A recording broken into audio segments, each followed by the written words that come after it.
back on All Over the Place, the official podcast of Media Pub Live. Christine, Jim with us today, and Marty, unfortunately, not with us today. I'm very bummed Marty couldn't be here because we are musicalicious today because we have with us the author of the book, which came out last year, Record Store Day, the Most Improbable Comeback of the 21st Century. Welcome, Larry Jaffee, to All Over the Place. Thanks. I am always all over the place, so it's appropriate. Well, we're music lovers. We are, and you did such an amazing job with Record Store Day, compiling on just the history of that now, momentous once a year annual and something, and two, if you really you want to count the Black Friday date. I always look at that as like bonus Record Store Day. So, what, as a music lover, what got you heading down the road to Record Store Day? Well, here's a funny aside about this. I sold the bulk of my record collection in 2010, which was about 4,000 LPs. And at that point, I had just finished editing a magazine that covered physical media. We did do quarterly, like a section on vinyl, but it was more like an aberration. So anyway, I was looking to make changes in my life, and I was involved with a woman who basically was into feng shui and wanted to, it taught me into like download, like transferring my CD collection to iTunes and less clutter. Right, less clutter, exactly.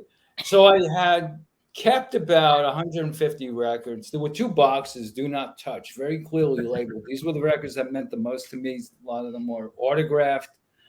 One of those boxes disappeared. Like, for example, Patti Smith's Radio Ethiopia. When I was, I hate to cut you off, but how much longer or sooner after that box disappeared did this lady disappear?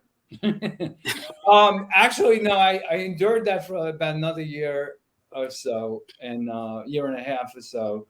But I remember telling a friend of mine in 2012, I sold my record collection, and he was like, "You did what?" And no. It took me about another year to realize what a colossal mistake I made. And I've since rebuilt it to its former glory. About 4,000 LPs, of which maybe half of it was because I would help out my friend who had a record store about once a month. And he said, "I can't pay you, but you can just take whatever you want out of the used records." And sure enough, I rebuilt all my Elvis Costello, my Dylan, Neil Young. I mean, I'd find good stuff that at the time, this was like 2013, 2014, there wasn't really the demand that came up. And it was funny, in late 2013, I was going through the bins, and I come across this this record by the Civil Wars, and I just became fascinated about this duo because the New York Times had done a feature article about them. And then I think I listened on Spotify to some of their music, and it was like, really, I love how their voices blend. I'm not a huge country fan, but I do have, some country artists I really pay a lot of attention to. But there was this gold foil or silver foil that said Record Store Day on it. And I said to my friend, "What's Record Store Day?" And he says, "Oh, they do this like limited editions a couple times a year, twice a year." I missed the first 7 years of Record Store Day. I had no idea that was going on. Because at that point, I was just like sort of zeroed out on vinyl. I just wasn't paying attention. So, once the book came up, I had a lot of catch up to do. And now what was, as you're doing the research, as you're doing the interviews with all these great people, Michael Kurtz and one of the founders of it, what was the one thing, or was there any thing that sparked you to saying, "You know what, I need to go back and get this one," or didn't think about that, or just tracking down a record store thing? Yeah. No, actually, a couple of things that happened. Well, first of all, you mentioned Michael Kurtz. He commissioned me to write the book, and about 2 years prior to that, I had done a feature article about something called Record Store Day Summer Camp, which is a Mhm. conference for the independent retailers. And it was in a magazine out of the UK called Long Live Vinyl. So Michael liked that piece, and I guess it was stuck in his head that maybe we can turn this into a 15th anniversary book. Um, so Michael and Carrie Colleton, another co-founder, were very helpful and give me a list of people who I needed to interview. It's interesting going in. I had a strategy that I was like, well, maybe it's like sort of people take credit for being involved in the founding of Record Store Day, but it's almost like being at Woodstock. Like you wonder if they really were at Woodstock. So there was this one very pivotal meeting, and Michael and Carrie were convinced that somebody from Newberry Comics, small chain of stores, was at the meeting, and I tracked down this individual, Larry Mansdorf, and he said, "No, I wasn't there." But my Yes, colleague you was. were. No, you weren't. No, it wasn't. Yes, you were. Yeah, so Amy was, and then it turned out no, everyone thought Amy was there, and then it turned out Larry was there instead at the very end. But I interviewed both of them. Now this book originated. It was the pandemic was about 6 or 7 months old at that point when I started working on it in earnest. So it was totally done via Zoom interviews. And also, I mean, the libraries were closed too. So, I bought a bunch of books and, through, different used sources to Mhm. get reference books that I needed for research purposes. So one of the things that going in, I thought the book was about those limited editions, to your question. Right. And I realized during the early interviews that it really had not much to do with that. It was more about recapturing the importance that independent record stores have in their communities. And, for example, I think it was a store in Texas. There was a tornado that went through, and the community was without electricity for a while. And the record store did have electricity, and then invited everyone to stay as long as they needed to, as a place of sanctuary refuge. Mhm. There was another story about two DJs in Chicago had their first date at this record store, and then they ended up actually having their wedding at the record store. Yep.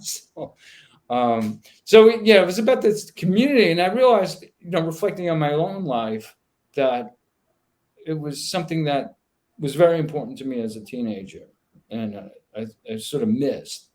And it's funny, when I ended up back into the vinyl bug, it was I was selling the remnants of music memorabilia that I had just moved, and I had CDs and I had old Mojo magazines, and so he's telling up how much money he's going to give me, and I'm going through his dollar bin of vinyl, and I find this record that didn't have like a really great cover, but it was a burlesque record. And I said to myself, burlesque soundtrack. And I was Mhm. saying to myself, burlesque clubs had great jazz music, like these like small trios and stuff. And I bet you the music on this is amazing. And sure enough, it was. It was like from 1962 or something like that. The record was vintage. It was in decent shape, so it sounded okay. And as soon as I put it on, I still had a turntable at that point. As soon as I dropped the needle, I was like, I'm back. Yes. But it was interesting. It took a while for me to um, buy like new records. I remember the first new, well, not so much new, but sealed vinyl record that I paid $20 for, or something like that, was Amy Winehouse's Back to Black. And the main reason I bought the vinyl was it was a great album. I knew it, but I couldn't find the CD. I had it, but I had no idea what happened to it. So I was like, I need to hear it at that moment. And so then, soon thereafter, I started buying at a frantic pace. I mean, I mentioned when I first found out about Record Store Day. So like the next go around in that coming April of 2014, I had my list, and I, probably bought at least 6 or 7 records that day. And I waited online for about an hour to get in, and I would plan my my trips, because where I lived at the time. I was fortunate that there were at least a half dozen really good record stores within a half hour of driving. So yeah, it's funny. I mean, that I ended up writing a book about it. I had no idea those first 5, 6 years when I was a participant in Record Store Day as a consumer. Right. And you mentioned teenager. Is that when the vinyl bug hit, or was it sooner? Like, when did music become an integral part of your life? Well, probably at the time that my grandmother gave me a transistor radio in 1964 or so. I was about 6 years old, and I remember having the little earphone, the one thing, listening to Top 40 radio and Beatlemania. And I remember distinctly watching the Beatles on Ed Sullivan, and my father saying that the Beatles are a communist plot. So I didn't know what a Beatle was or a communist at that point, but it was like, whatever it is, I want to be part of it. Those So damn hop tops. yeah, I mean, it's funny. I met Paul McCartney and I met Ringo Starr, and they were both very nice to me. But John and George were my 2 favorite Beatles. But George, the unsung Beatle, absolutely. Now, and I believe it's chapter 5 or whichever chapter it was, you've got so many different artists talking about when they fell in love with vinyl, why it's so important now. And like there's Robin Hitchcock, Mike Patton, McCartney's on there, Joan Jett, just a wide variety of people. And were those people that you spoke to, or was it a combination of stuff where you compiled from over the years? Or I mean, like, as you did the book, how much was interviews versus or in addition to? Those interviews were compiled by Record Store Day ever since the beginning. Mm-hmm. So they did give me a batch of stuff that I edited down, to the best stories and sound bites. Mm-hmm. Yeah, so that particular chapter did not involve my own reporting, to your question. Well, and again, folks, check out this book, Record Store Day, The Most Improbable Comeback of the 21st Century. And actually, there's one thing in there, I'm guessing just for to fit it onto the title. Is it technically the full title, The Most Improbable Technological Comeback of the 21st Century? Or it's either way, vinyl's back. I'm loving that. And one of the things, the undercurrent throughout the entire book is just how much record stores, and especially Record Store Day, started I don't want to call it the re-inspiration, but the main theme around record stores and Record Store Day: community brings us together. And that's one of the things we have here. I mean, one of the big reasons I put All Over the Place together as a podcast, jumping off the quote from the Elvis movie last year. And I don't know how true it is, but Elvis saying music is the thing that brings us together. No matter what our differences are, music unites us. And Record Store Day is that one day or 2 days out of the year, if you want to count the Black Friday, but community. And Larry, as you were interviewing people, how much did that come across with the individuals? Oh, I mean, just being on the line on any Record Store Day, you get into conversations with people, because you're stuck there for a while, unless you go even if you go like the night before. Yeah. So, I mean, usually I moved back to Manhattan 3 years ago, and there's a store that I frequent, and never fails that I get into conversations of what, people are looking to find themselves.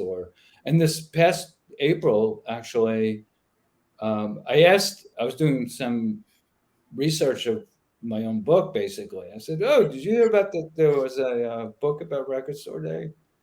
And the guy says, "No." So then I showed Well, him. here's one a copy for you. Would you like it signed? No, actually, I showed it to him on my phone, the cover. So then he put two and two together. He goes, "Oh, you're Larry Jaffee." I said, "Yes." I said, "But I thank am. you for letting me know that you didn't know about the book." And he goes, "Oh, I think I'll order one now."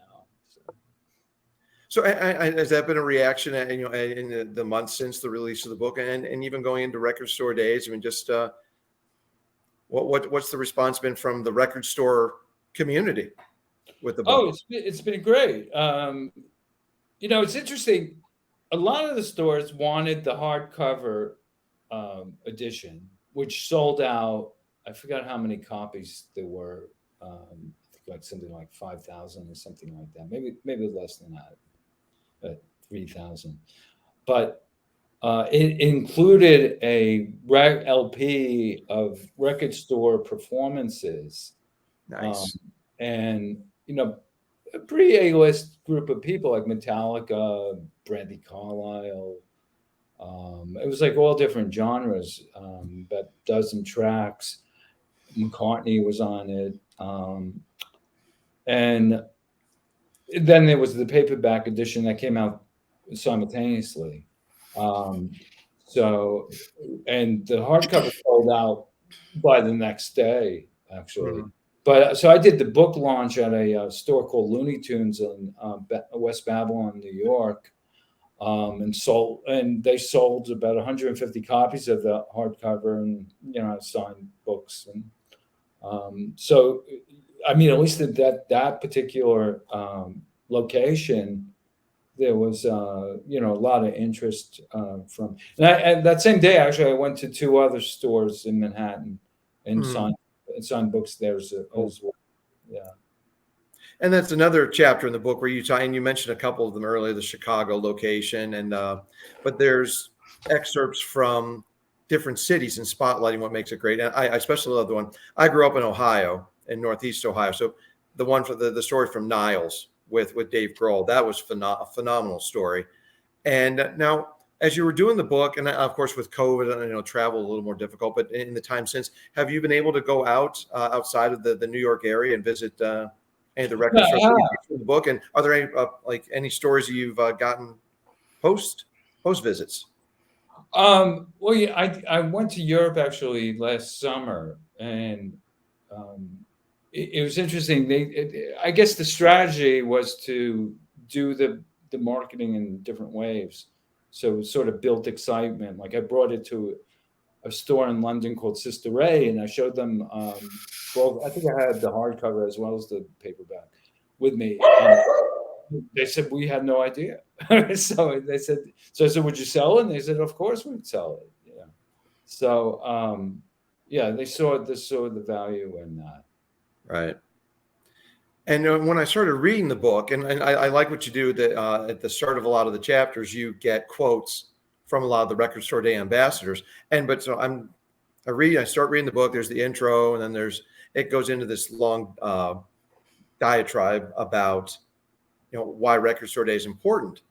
And then I realized, oh, it's Jack White talking right now. But I just what he talks about, how it's up to us to carry on the love of vinyl and getting kids to record stores, getting the next generation in there. And of course, you've got two kids, one of whom you mentioned your daughter's going to be the one inheriting most of the records, except for that little small sector, which is your son's getting the Black Sabbath. Yeah, there you go. And one of the things, and actually, I'm very quickly we do a little feature on the show, Larry, called Threefer, and we list three of our favorite things. And Jack White, one of the things he mentioned, well, I want to get this right. Why would you want to hear Sgt. Pepper's Lonely Hearts Club Band or the Stones' Satanic Majesty's Request in anything but stereo?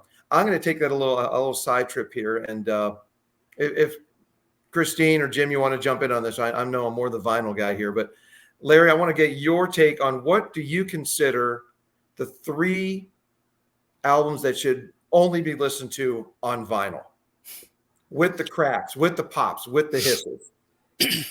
I would go back to my teenage years for Bob Dylan Highway 61 Revisited. I think the first time I heard Like a Rolling Stone, it changed my life. I would go to Patti Smith's Horses. Again, I was maybe 16 when I heard that for the first time. And probably Pink Floyd, Dark Side of the Moon. I mean, and that's not to disparage the music of the last, 20, 30 years. I mean, it's. That's a separate question. We'll get into that in a second. Because I've got to throw mine out there. And for me, it's anything by Jay Giles Band. I prefer listening. I have everything that they put out, actually. Yeah, I completed my Jay Giles. Well, I don't have the 45 yet for Fright Night theme, but I've got all the other stuff, and including You're Getting Even while I'm Getting Odd. We even minus Peter Wolf. It's a completist thing, but anything by Jay Giles Band, I prefer to listen to Bob Seger on vinyl. Yeah.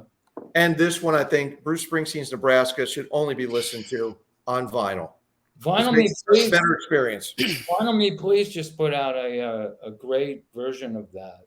Who did? Vinyl Me Please. Yeah. And it sounds better than the original. Yeah, I have to say. Interesting. Okay. Jotting that note down. Yay, spending more money on vinyl. Twist my arm. Okay. Got it.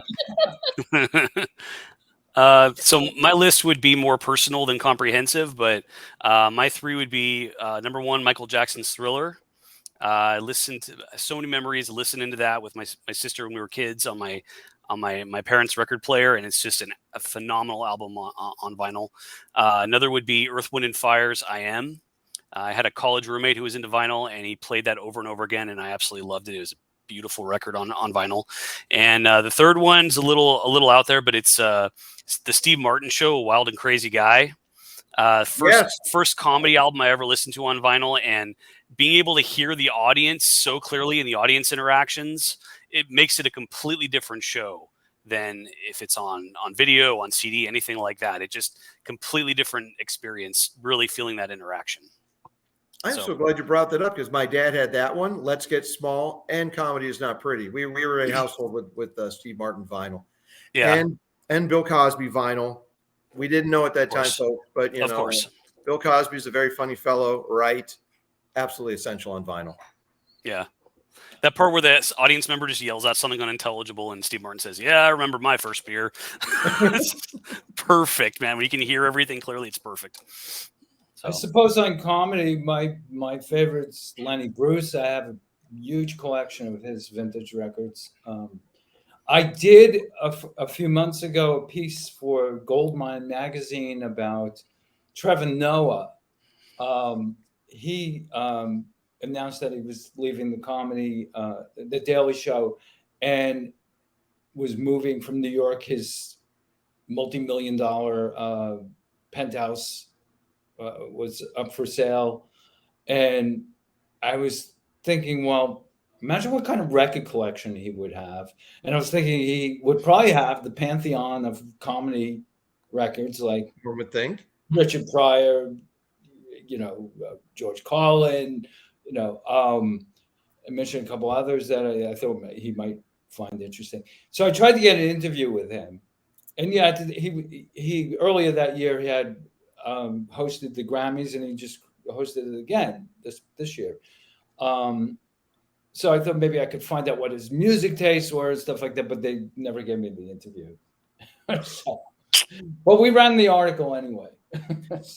I'd say if anything, persistence is always fun in what we do. So I'd say keep going for it. That would be. I'm always interested to know what people are listening to, and it informs so much about what they are. And that a great quote: "A person should have a personality," said Iggy Pop, record store ambassador, one year. You don't get a personality. You don't get one dicking around on a computer. You learn about a person right there. Look at their vinyl, look at their music collection. That's how you learn about a person. I agree with that. Yeah. And Christine, going around the horn here. Sure, yeah, I'd be happy to share mine. What is essential for you on vinyl? Well, of course, In our impromptu threefer. Right. And of course, growing up in the household that I did, my dad was huge. I'm with you, Larry, on the Pink Floyd, but my dad was also a big Moody Blues fan. So Days of Future Past, I would have to have on vinyl just because that was so ingrained in me as a child. But then also, my first album that I ever bought for myself with babysitting money was General Public. And so I, of course, just recently purchased that. I think it's in Bologna, as a matter of fact. Yes, my collection at Eric's place. So yeah, that's one of my favorites, and it's still, to me, say what you want about it, but I just, I love that album front to back. But besides for that, I would probably say like maybe Van Halen's first album. It's just amazing on vinyl. Yeah, that's over there. Yeah, I know it's over there on the other side. Yeah. Yeah, I also wrote a piece about the best 80s records. I think I chose like 100, and General Public was on that list. Nice. Yeah, I love it. I Confess is one of my favorite singles of, That's English Beat. Oh, I'm right. Oh, a little Dave Wakeling stuff going on here. But yes, I love, and I've seen Dave Wakeling probably 6 or 8 times now. Not to get too gushy here, Larry, but this is one of the many reasons I love this woman. She can just keep up with me musically. It's awesome. So, now you mentioned, there is newer stuff now. And of course, Jack White. I've become such a huge fan of him in the 21st century, whether it's White Stripes or Dead Weather, just all the stuff he's doing. But to me, I think he released one of the best album concepts with Lazaretto. And just when I heard about what was going on this album, I thought, I'm going to pay $75 for this. But what are your thoughts, Larry, on an album that one side you've got to start the groove from the inside out? There's and that's at 33 1/3. You flip the side over and you drop the needle down on not one, or wherever you drop the needle, it's an intro, it's an electric intro, and the other one's an acoustic intro. And then on the spindle, you play at 78 speeds, you get one thing, at 45 speeds, you get another thing. And you got to know, just Jack White with being a Record Store Day ambassador. What do you think about Jack White, as he has been someone who's really trumpeting vinyl? Well, it's funny. So when we started making vinyl in 2017, Jack White gave his blessing, and we thought, all right, would you like the keynote? And it turned out we didn't know for sure he was going to do it until 3 weeks before, but sure enough, he showed up and had a great time. But the funny thing is, 2 minutes before he was supposed to be on, I found out that I was introducing him, and I hadn't prepared anything. So I'm just spewing out whatever I could think of. Like, who else would shoot little rockets into the sky with little record players with balloons, and it still played, and then it came down to earth and all this. And I'm running out of material, and I see Jack in the wing with a big grin on his face, and he knew I was like, at this point, please save me here. I loved what he did with Lazaretto. And in the book, actually, there's a great story about how he set the record of the fastest record made. He did a performance at Third Man in Nashville, and two-sided single was planned, and how it was cut directly and brought over to United Record Pressing, and within 4 hours it came back for sale on pressed vinyl, with sleeves, everything. I mean, it was quite a feat. And in the book, I sort of go detail by detail of how they pulled that off and how scary it was, whether they could do it, because he basically put it out there that this was going to be the fastest record. And having to replace your cutter within 24 hours. That's correct. Yeah, there was technical mishaps along the way. Someone should do a movie short about it, just the frenetic pace of it. Yeah, no, I think it is on YouTube already, actually. Oh, see, there you go. I gotta catch up with stuff. Now, of course, you read the book, and there's all these unique pressings, like Toto one year put out something in the shape of Africa and all that. And of course, this year I was able to get Clark Kent, Stuart Copeland, my favorite drummer, and they put that up this year on his Kryptone green vinyl. What have been some of your favorites? Unique things from Record Store Day. Yeah, so here's an interesting thing. I was working on the book for about 3 months, and this pop-up store opened up on my street, a block and a half away. And at first I thought it was just a bookstore. But then when I went in, they were selling records too. And they were selling Record Store Day records in sealed packages that were never opened. And I was like a kid in a candy store. Yeah. So one of the Record Store Day releases I bought the first day was Donny Hathaway live at the Bitter End. And I had heard about that record, but I had never seen it before. So it was a bit of a holy grail. Nice. And Jim, yeah, of course, you've got a son, but didn't you? You were telling me recently your nephew is a big vinyl guy, right? He is, yeah. He's in his early 20s, a huge vinyl fan. And up until that point, I wasn't fully aware of what a comeback vinyl was making, but I realized it kind of halfway skipped over my generation. But then millennials and Gen Zers are just completely into it.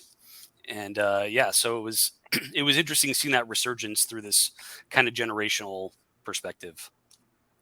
And actually, what Jim was just talking about here, the best-selling records of last year, 7 of the 10 were either millennial or Gen Z type artists, topped by Taylor Swift, of course. But I think that bodes really well for the future of the industry.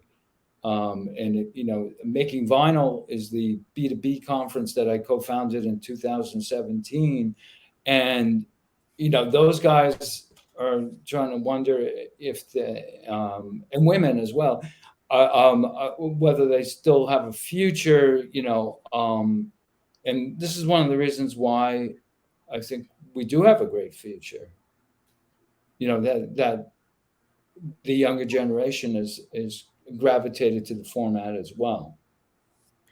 No, and that's one great thing I love seeing, just because I grew up around it. My dad had tons of vinyl. Even my mom had, she brought in a lot of Beatles stuff as well, in addition to my dad. But just growing up around, just having something tactile to touch, much like a 35 millimeter film, is so much better watched than something from digital. The artwork, I'm a liner note junkie. So, I mean, I've had that love, and then of course the vinyl revival, and like you, Larry, I didn't have 4,000 records to dump, but I still have. There's a few that I left back in Wisconsin, or just things I've shed through the years. But do you envision, like, things that you talk about at Making Vinyl, with the growth there's been every year since 2008, and especially in the last few years with Taylor Swift that you mentioned, the newer artists? Do you think we're going to reach a bubble at some point, or do you think people, now that they realize that vinyl has had a revival, that we kind of need to keep it as a vital part? No, I think it's an addiction. I really think that the pandemic had a lot to do with this, that people were like stuck at home, especially during the lockdown period. And they finally, became used to where they lived, but they were looking for some new hobby. Some people bake bread, but I think other people, bought records and, either, got the stereo working again, or bought a new turntable. E-commerce did pretty well during that whole period. And I think the kids actually paid attention to what their parents were doing in terms of like listening to records again, which is why people like Billie Eilish all of a sudden became very popular. I mean, she was already doing the digital thing on YouTube and all, but you could be sure that when she signed her record contract, she wanted vinyl day of. Mhm. And in fact, when my book came out, Billie Eilish tweeted about the book, and I was pretty beside myself. Very cool. Nice. Yeah. Yeah. And then Record Collector Magazine in the UK also wrote an article about Record Store Day. And in the same sentence, I'm mentioned as Taylor Swift, being the ambassador of Record Store Day. And then I came out with this book. So my daughter was like, she couldn't believe that I would be mentioned in the same sentence as Taylor Swift. So. And it was funny. The record store where we did the brunt of our shopping this year, I called the day before just to make sure they had the Violent Femmes 40th anniversary. And they said, make sure you get here early. Beware the Swifties. And I didn't realize, I mean, I knew that Taylor Swift was into it, and she was the ambassador recently, but I'm like, yeah, we were surrounded. Unfortunately, I was able to get my copy. They only had 2 copies in the store, so they didn't carry over. But do you see whether, like in your research or with your kids, do you see them like not just going there for that niche thing just for Taylor Swift? Do you see them doing what we did all these years, as flipping through the different stacks and maybe finding something new? Yeah, actually, my daughter is like an old soul. I took her to a jazz record store not too far from where I'm sitting right now, and she bought a Ella Fitzgerald record. Like she's interested in combing the bins and finding something unusual. Sometimes she'll buy it just based on the cover. Yeah. Yeah, and just be surprised on what she's going to listen to. I can't remember who in the book said it, but they're like, just go into a record store and not have a plan. I think it was Mike Patton said that. He's like, just go in, just go and find something. Yeah. And there is such a joy in that. And I hope that's getting passed down to the next generation. I mean, the other thing that Jack White said at Making Vinyl in 2017, he gave us like all marching orders. We had about 300 industry professionals there. And he said, make something beautiful, which could be in many different forms. Jack, if he wasn't going to pursue music, he was going to make furniture. He still does it from time to time. So when I, gave him the books, and his chapter was in there, I showed it so I inscribed it. I said, Jack, you told us to make something beautiful, and I hope you you think that I did that with this, with this book.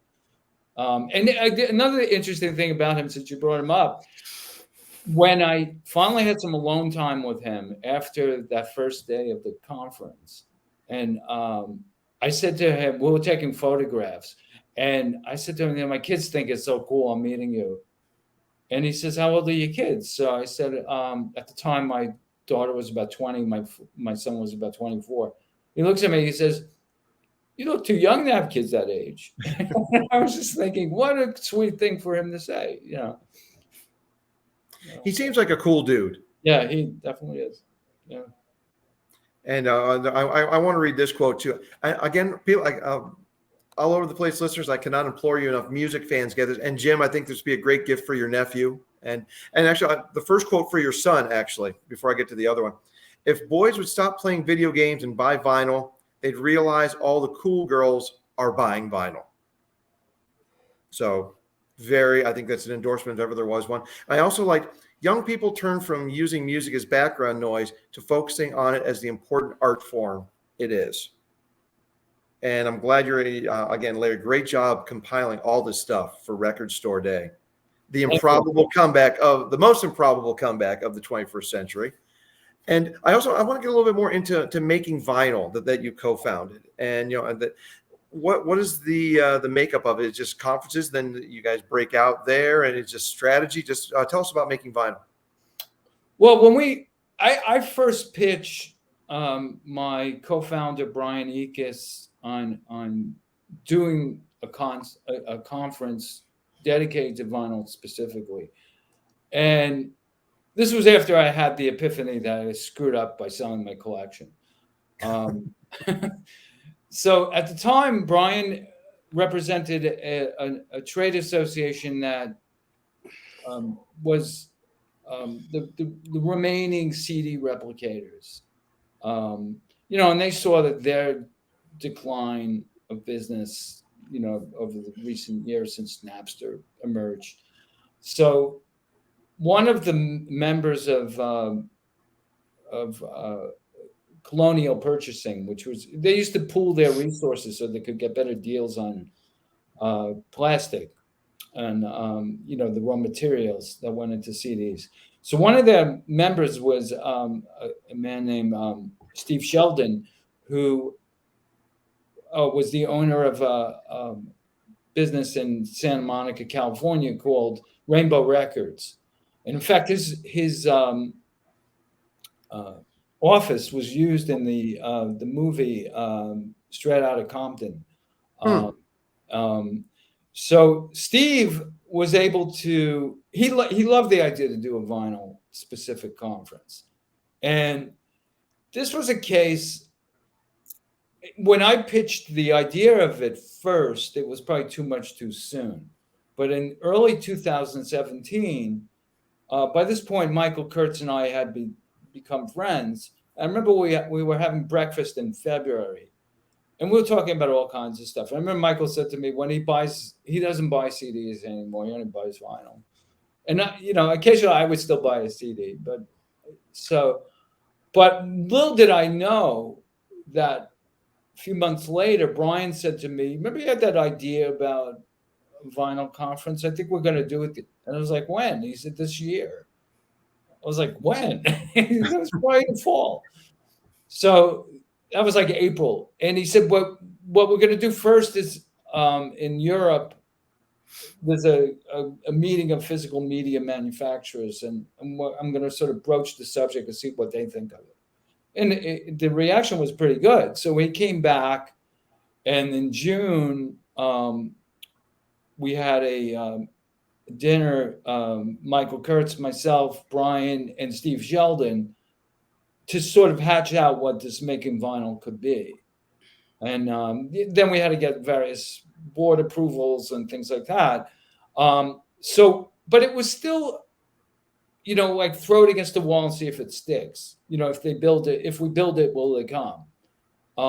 And we had no idea that we did know that there were about a dozen businesses that would never stop pressing vinyl on both sides of the Atlantic. So we gathered all those companies, as well as about 7 new ones that we had heard of in previous 5 years that had started pressing records. What we didn't know was that there were another dozen in the audience planning on starting new pressing businesses. So it was a matter of, figuring out what the economics are. And, some of the companies decided they were going to bootstrap their operations. And, we also had the labels come in and talk about, where they think the market is going and how much the demand they're getting from artists in particular, who want their records day and date with digital and CDs. Sometimes that wasn't always possible because there wasn't enough capacity. One of the things that my book tries to do is dispel a lot of misconceptions about what Record Store Day is. How they cornered the entire market for pressing, which is ridiculous. Because these are like small quantities for the most part. Right. And about 2 years ago, Adele was, criticized for, having 500,000 records and tying up machines and things like that. But that was not really what was happening. Making vinyl has a pulse on the real manufacturing that's going on all over the world. And we estimate that capacity now is at 200 million records. So if Adele was producing 500,000, that's still a blip on the radar, Right.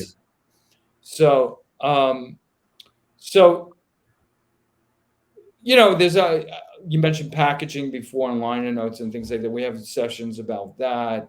We have more technical things about, for example, in June we have a session on using digital sources.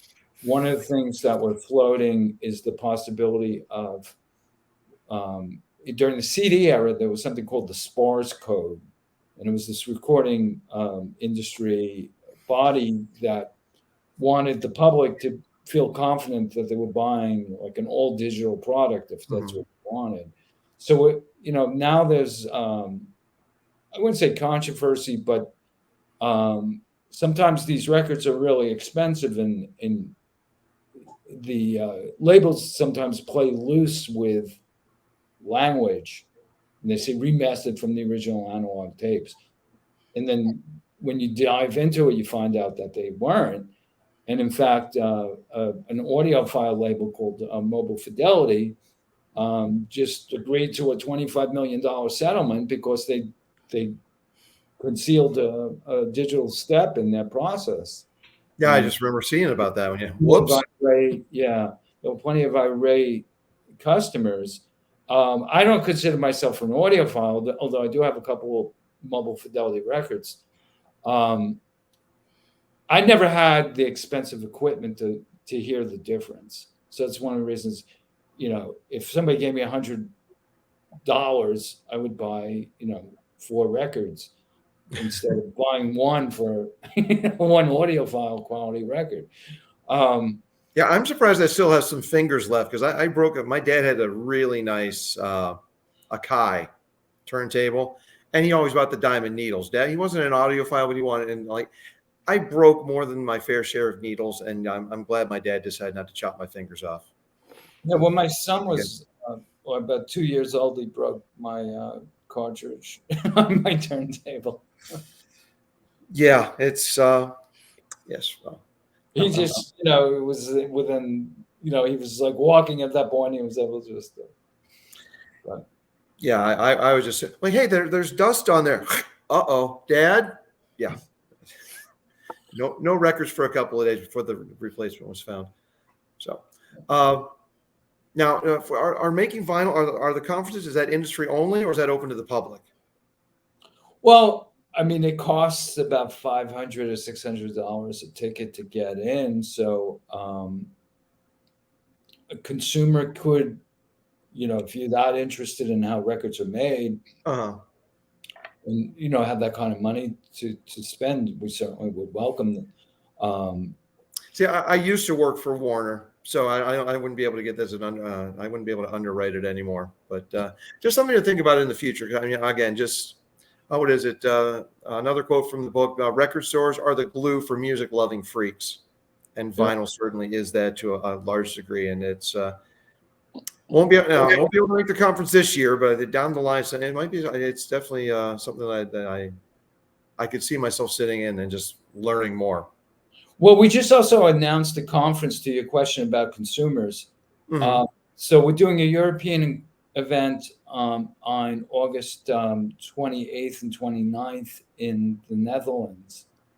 And it is attached to something called the Haarlem Vinyl Festival. Haarlem is right outside of Amsterdam. And so we have the first 2 days with our conference, and then the second 2 days are a record fair, so it's more consumer facing. Okay.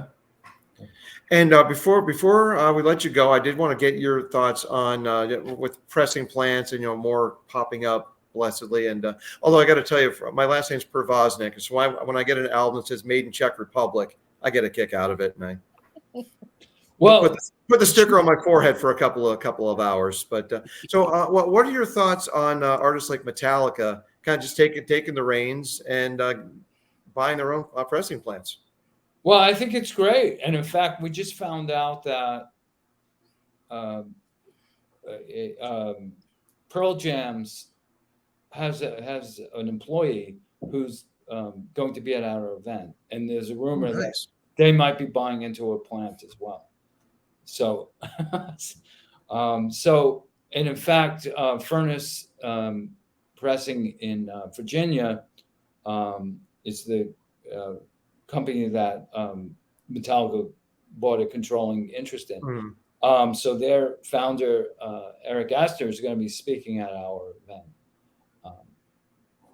I assume he's going to talk a little bit about that.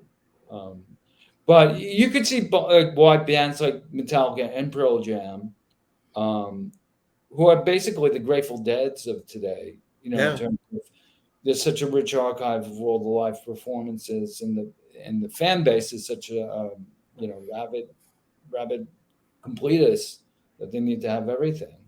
Yeah, I think I need to add Pearl Jam to some of the having on vinyl now, and not just because it's Spin the Black Circle and drop on the needle, but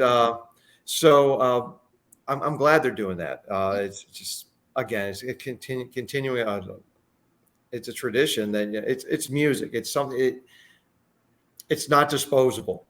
Then I've got another streaming services. That's how I learn about new music now. And then I go on, I'll buy my unlike you, Larry, I don't buy CDs anymore because my car player doesn't work, and it's only the Blu-ray around the house. But I've got that lovely thing. I always forget which side is. There we go. There's the turntable down there underneath my little. Well, when Burt Bacharach passed away in March, I wanted one collection that had all of these great artists doing his songs. Mm-hmm. And I couldn't find that on vinyl, but I bought for $30 from a Canadian reseller, actually, a 2 CD set. So, it was $30 including shipping. So I was like, you know what? This is exactly what I was looking for. So. And again, physical product is the main thing. And, if you learn whether it's De La Soul recently came back, after years of rights issues, not having 3 Feet High and Rising available on streaming services. Now it's on vinyl, thank God. But, you never know when things are going to disappear. If you've got that physical product in your hand, you've got it. And lesson learned with Van Halen's latest, Different Kind of Truth, now out of print. So, thank God I got the CD. But but before we go, Jim, Christine. All right. Well, Larry Jaffee, from Making Vinyl, thanks for joining us. And folks, be sure to check out Larry's book, Record Store Day, The Most Improbable Comeback of the 21st Century. Amazing read. And I'm a slow reader, and I finished it in 4 days, folks. If I can read a book in 4 days, you'll have it done in a couple hours. So check it out. And Larry Jaffee, thanks again for joining us here on All Over the Place. Okay, yeah, thanks for again for having me. And the one last thing I want to say is why the book is called The Improbable Comeback. Yes, is because it defies all technological, economic, ecological sense in the digital age. I mean, it's really expensive to make a record, in terms of raw materials. I mean, much more effort is being made now than it was in the heyday of the 70s or early 80s, before first cassettes and then CDs took over. So right. Yeah, it really is. You couldn't make this up. I do have a friend who, Bob Irwin, who founded a company called Sundays, who in 2002 told me that vinyl was going to come back, and I didn't believe him. I recently spoke to him last week, and I told him that. I said, well, you were the first person, and he's actually credited in the book in the first chapter. I mentioned that. So, well, no disrespect to the great LL Cool J, but do call it a comeback. It's gonna be here for years. Vinyl. Larry Jaffee, thanks again for joining us on All Over the Place. And folks, we will be back real soon. Take care, everyone.